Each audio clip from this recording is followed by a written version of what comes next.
From the 11 Alive studios, this is The Georgia Vote with Faith Jesse and Zach Merchant. In less than 48 hours, the polls will open on Election Day in Georgia. And these long, many months of campaigning, they are all coming down to this. That's right. In recent weeks, both Vice President Kamala Harris and former President Donald Trump made frequent stops here, hoping to either sway or reassure voters. Yesterday, the vice president returned here holding a rally at the Atlantic Civic Center. This is the third time in less than 2 weeks she targeted Metro Atlanta for big rallies, complete with all-star lineups. And this one was no exception, with filmmaker Spike Lee and rapper 2 Chainz coming out. And make no mistake, we will win. We will win. And we will win because when you know what you stand for, you know what to fight for. In Georgia, we have an opportunity in this election to finally turn the page on a decade of Donald Trump, who spends full time trying to keep us divided and afraid of each other. We're done. We're done with that. We are exhausted with that. Enough of that. Saturday's stop marked the 8th time the vice president made a campaign swing through Georgia since she entered the race in late July. Meanwhile, former President Donald Trump was in Metro Atlanta on Monday, his big event at the rally at Georgia Tech's McCamish Pavilion. The Republican Party nominee compared the vice president to a former Democratic Party nominee when talking about taxes. What she does is the exact opposite. Take anything. Oh, Donald Trump will raise taxes. No. I'm the one that's lowering taxes. She's the one that's raising taxes. They lie. I find her worse than Hillary. Well, earlier that day, the former president was at a church in Powder Springs working to solidify his support with evangelicals. Later today, he is planning to speak with supporters in Macon. This would be his 10th time stumping in Georgia this year. Campaign officials say this will be his final event in our state before Election Day.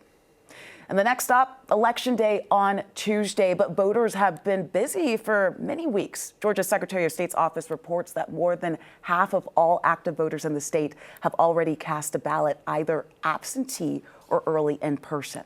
The Secretary of State has been out in front highlighting the record turnout and expressed confidence ahead of Election Day.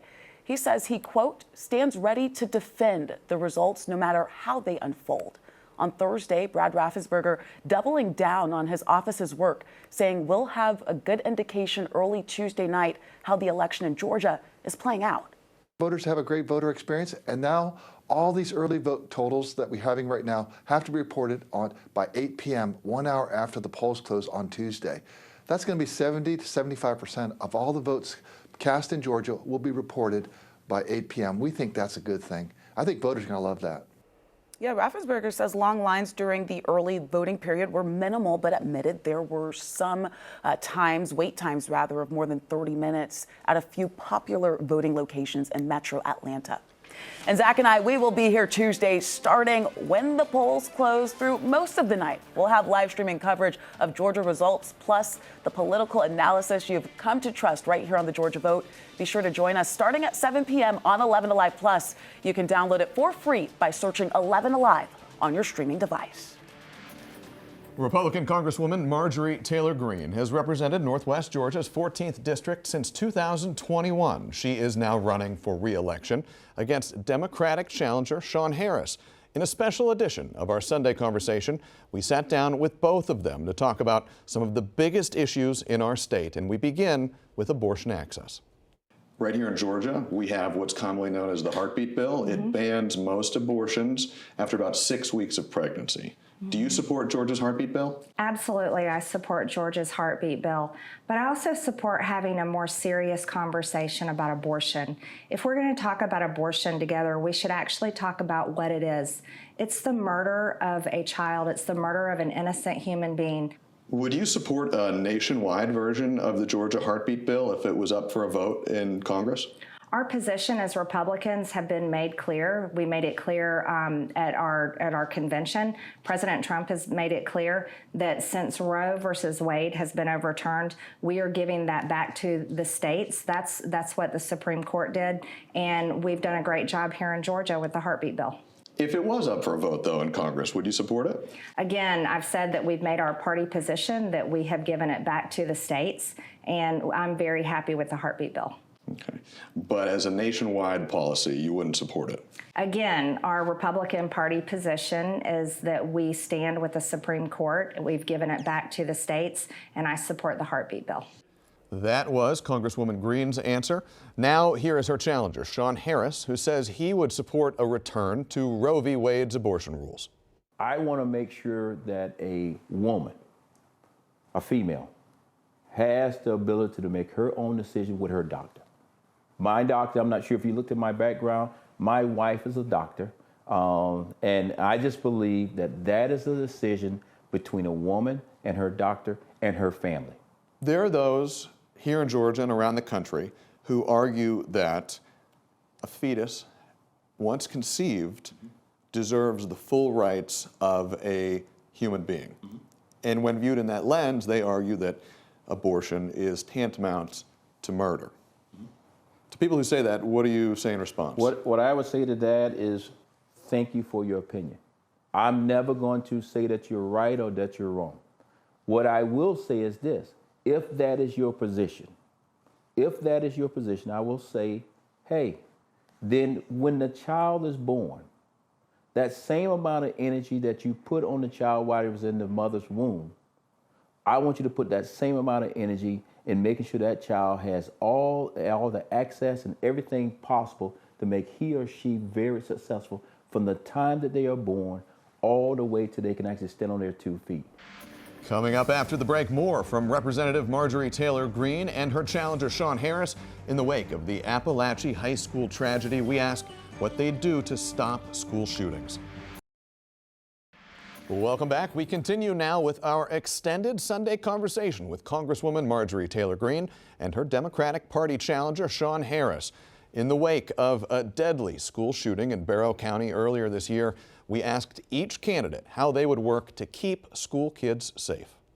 Earlier this year at Appalachia High School, a gunman opened fire, killed 4 people, many others were injured. If you're elected, what will you do to stop these mass shootings? Well, you're exactly right. And that was a very bad day here in the great state of Georgia. And let me just say right up front, because my opponent loves to try to frame me and other Democrats as I'm going to come and take your gun or all those kind of things. Tell you point blank, I spent 40 years in the military. Most of my training and what I did for people in the military was training senior leaders around the world, and part of that is training them with our weapon systems, okay? I personally carry, okay? I live in Northwest Georgia in the country, so I'm not coming to take anybody's guns. However, what I will say is this, an AR-15, we need to get our hands around it, because right now that is the weapon of choice when it comes to young people going to schools and shooting up kids.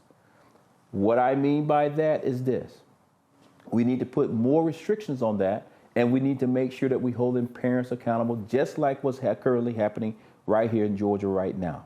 So I'm not coming to get your pistol and those kind of things, but I will say this: I will work across the aisle to say, okay, how can we get responsible gun owners to be able to be responsible when it comes to their weapons, so that kids that are perhaps having a mental illness situation cannot get their hands on it easily.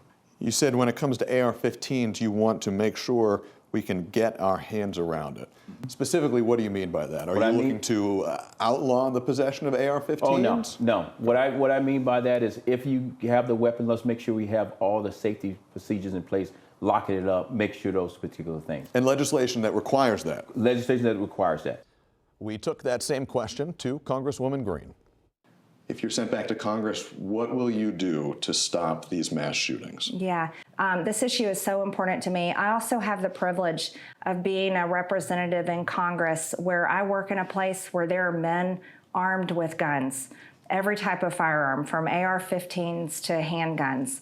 And I enjoy the privilege of being protected by those armed guards. So does Joe Biden, so does Kamala Harris, so does Donald Trump, so do all of us. And I think our kids, and I'll say this as a mother, are our most precious possession. We should be guarding these kids the exact same way. At Appalachia, there were SROs there. Law enforcement credit them for being some of the first people on the scene and saving lives. But still, 4 people were killed. Still, a lot of people got hurt. Are armed guards the total solution here, or does there have to be something more? Well, I think we have to be really honest in the fact that this is a terrible situation and maybe the condition of people in our community. And murder has been happening since the beginning of time, and murder is illegal. Every type of murder is illegal in America, and that happens with a firearm, with a knife, someone's hand. Murder is absolutely unacceptable, wrong, and we want to stop it at any way possible. I think the best thing we can do is work together with solutions to continue to harden our schools and protect our kids. Is there any kind of gun control legislation you would support in Congress? No, I'm not for gun control. I'm a 100% supporter of the Second Amendment. Also, as a woman, I'm a gun owner, and many times if I'm home alone or in the years past locking up my business at night, I needed to be armed to protect myself. I believe in good guys with guns and good women with guns, and I believe in the American people's rights to keep and bear arms. With Election Day now less than 48 hours away, we invited both candidates to make their closing pitch to voters. Well, first of all, I'm so grateful for my district that has elected me and sent me to Washington to represent them. I've worked very hard with Congress and my constituents to bring home appropriations that are good for our district, water projects, infrastructure projects, supporting for fire, and many more issues. These are things I will continue to work on, and that helps our entire community. Also, I'm proud to represent Georgia's 14th district. Their values, which is fiscal conservatism, stopping the overspending in Congress, protecting our borders, and making sure that we have an economy that works for every American so Americans can continue to live the American dream. As a small business owner and a mom, I really, truly support the everyday American, and those people are right there in Georgia 14. And so I would humbly ask for their vote. My final closing pitch would be this. You have a simple choice between a retired brigadier general that has served you for the last 40 years and you didn't even know it, and a congressman that has proven that she's in a civil war with Republicans in Washington, D.C., and a civil war with Republicans here in Georgia. When you're in the middle of a civil war, you can't get the yes at all. What I would say to them is this. Yes, I live in a ruby red district. I raise the cattle for a living. When you own a cattle farm or you buy a cattle farm, you're not going to leave no time soon. I'm going to be in Northwest Georgia the rest of my life. At the end of the day, you know what you get with Marjorie Taylor Greene, which is nothing. Vote for me. Put me up there for 2 years. Hold me accountable. And if I don't actually produce for you, 2 years from now, vote me out. But just suppose I get there and produce for you. You may find out that Sean Harris is a Democrat that can work with everybody across the board. And I don't want to see Northwest Georgia in any way get left behind. And we talked with both candidates about other key topics, many of them, including inflation, immigration, and a whole lot more. See our extended conversations on 11alive.com or for free on the free 11 Alive Plus streaming app. Well, still ahead, we hear from the voice of the voter. But first, Stephen Lawson and Fred Hicks look at the final hours in the race for the White House in our Politics Roundtable. You're watching the Georgia Vote. Hey, welcome back. Time now for our Politics Roundtable. Today we have Republican communications strategist Stephen Lawson and Democratic strategist Fred Hicks, both returning panelists. Welcome back, gentlemen. Good to be here. Thank you for Welcome having back, guys. This is crunch time of crunch time. Oh, we are in it now, just like less than 48 hours away, right? Yeah. For people who are going to be voting on Election Day, and then for everybody who's going to be watching the results come in, I want your professional opinions on this. What counties will you be watching? What are Georgia's bellwethers so folks who are watching at home know how to watch most intelligently? What are you looking for, Steve? Yeah, I think certainly those exurban metro Atlanta counties, I look at Fayette County, South Metro, certainly a bellwether, a county that Donald Trump took by 53%. Brian Kemp got 56%. You look at Forsyth County, another metro county, obviously big Republican, but it's all about the margins. I think for each candidate, that's going to be something to look at. And Fred? So I look at a block of counties. I call them the Faithful Five. That's Clayton, Cobb, DeKalb, Fulton, and Gwinnett. Normally they make up about 45% of the vote, and if they do that or overperform, then that's a good sign for Harris. If they underperform, then that's a bad sign for Harris. So I'm looking at that block of the inner five, these five core large Democratic counties. I want to ask you guys about something post-election. We're going to queue up a video for you here, but Secretary of State Brad Raffensperger, he's kind of on one side of the Republicans. He says that he stands ready to defend the results no matter how they unfold. But then there's another side of the Republican Party. We spoke with former U.S. Senator David Perdue. We asked him if he would accept the results of the election. This is what he said. Take a listen. We are doing everything we can to make sure this is a fair, legal, and transparent election. And President Trump said he would support any legal election. Fair, legal, transparent. I didn't think that that was the most clear answer. It's a response. Stephen, does that instill confidence in our voting system? Well, look, I'm more focused on what Secretary of State Brad Raffensperger, the governor, the General Assembly have done over the last 2 years to ensure that we have safe, reliable elections. These elections are going to be secure. Everybody can have 100% confidence in that. They can go into the booth knowing that. And I think at the end of the day, whatever party wins needs to accept the results, move forward, and unite our country. And Fred, even just this week, we've heard claims of voter fraud starting to come out already before the election. I mean, what weight could this have come Tuesday or Wednesday, Thursday, whenever these results come out? Well, that's a great question. I think the longer it takes for the results to be certified or to be sort of official, then the more likely it is that people will start to doubt those. But I agree with Stephen. I think that, at least for Georgia, this will be the most secure election ever, and that people should have and can have faith in the election results.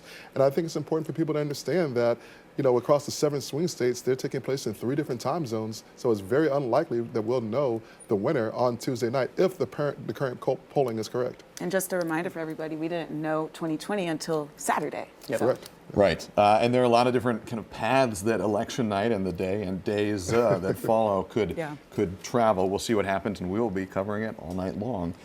A lot of energy right now. A lot of focus is on the presidential race, of course, is the top of the ticket, but there are lots of down ballot races too. Stephen, what state level races are you paying particular attention to right now? Yeah, I think certainly I'll go to the Georgia House of Representatives. Obviously, Republicans have a majority there.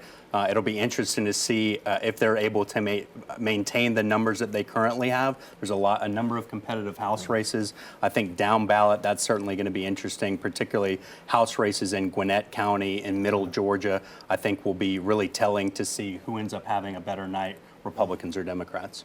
And Fred, a lot of people argue that many of the laws that really touch real people's lives are made at state capitals, not the nation's capital. Well, absolutely. You know, the local elections really make a huge difference, and that's also tends to be sort of the breeding ground or the stumbling block for federal legislation. And so I think it's really important for people to vote on their legislators. And again, I agree with Stephen that Middle Georgia, Gwinnett, but also I think the Jan Jones, the Speaker Pro Tem race, is one to watch. That's a district that Raphael Warnock received 48% of the vote in 2022, and it's trending more Democratic. I don't think that the Pro Tem will lose this, but it's one to watch, not just for 2024, but for 2026. It's certainly something to watch. We have 30 seconds here, guys. Can these candidates, we're seeing them both here this weekend for the last time, can they do anything to sway or mobilize voters still? Stephen? I think it's unlikely, but certainly I think those small numbers of voters that are watching till the end, the candidate probably at this pace that doesn't make a huge mistake in the last 3 days might have an upper hand. And Fred, how about you? I agree with Stephen, so let's see what happens. We'll see what happens. There is a lot to keep an eye on. We talk about the persuadable voter, but there's still some out there, and you see it from these campaign visits. Yeah. Stick with us. Next, we are headed to Gwinnett County for our Voice of the Voter. What this gun store manager is most concerned about ahead of Tuesday's election. We'll be right back.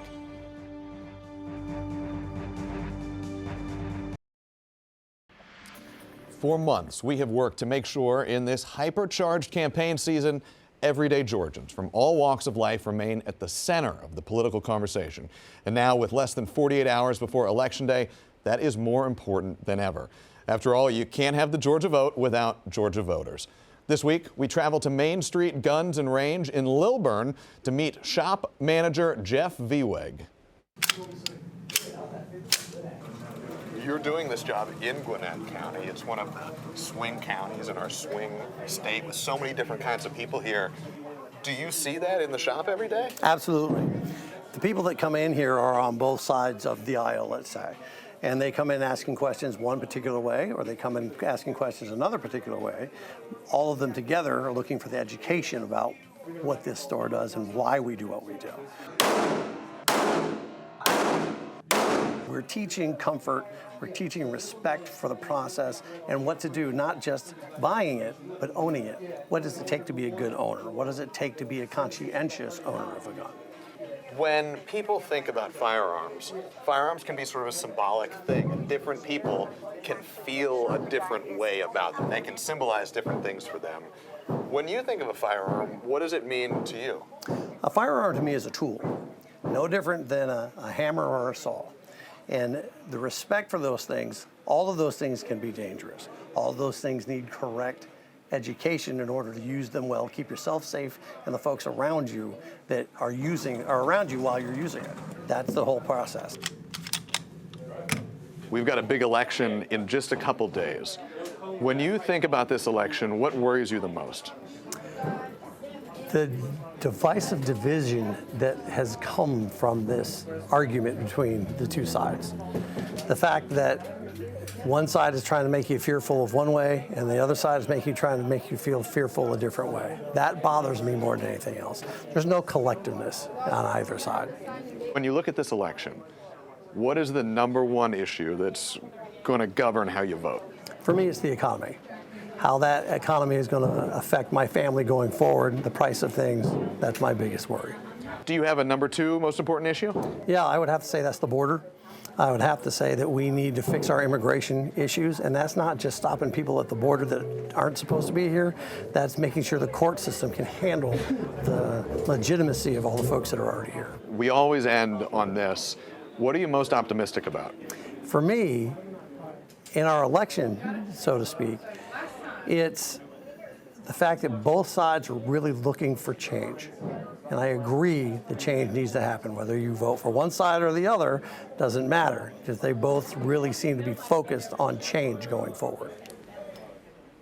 A great conversation with Zach. Don't forget to join us Tuesday night starting at 7 p.m. for our extensive coverage on election night. You can catch it on 11 Alive Plus. Download it for free by searching 11 Alive on your streaming device. We have been with you, since way back in the spring. We're going to be with you throughout election night as well. There's lots to cover, and we'll be doing it together. And after election night, we hope to see you here back next Sunday at 11 for another edition of the Georgia Vote. We'll see you then.